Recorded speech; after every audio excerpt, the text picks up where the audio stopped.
Susan. How are you doing? Hi, Dr. Heber. I'm great. How are you doing?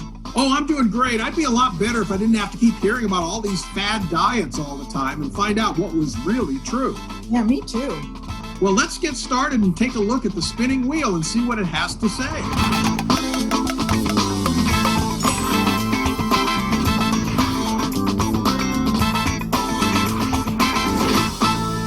So the wheel stopped on the age-old practice of counting calories, which is a lot harder to do than it sounds. You know, even for myself, I don't know about you, as a dietitian, it's really, really challenging to count calories accurately, isn't it?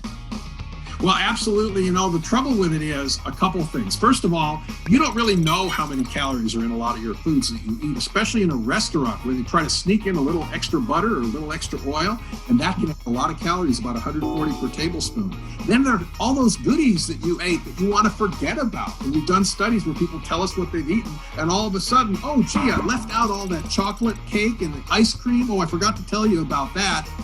So those things make it inaccurate. And then finally, it's a lot of trouble. Even with a smartphone, it's a lot of trouble every day to write down everything you eat. So meal replacements that we use make it much simpler. And your menu plans that you develop, Susan, are a great way to do this easily without having to count every calorie. Yeah, you know, you're so right about having things like a shake because, you know exactly what's in it. So you know that those calories are really easy to count. But I think for a lot of people, it's hard. You know, maybe in the beginning, they weigh and measure everything, and then that goes away. They start eyeballing, they think they've got it. And I think the other big thing, you kind of touched on this, is people forget all the extras. And when I used to take diet histories from patients, and I'd say, well, what do you eat for breakfast? Well, I have toast and coffee. You put anything on your toast? Oh yeah, butter and jam. You put anything in your coffee? Oh yeah, cream and sugar. How many do you have? 4.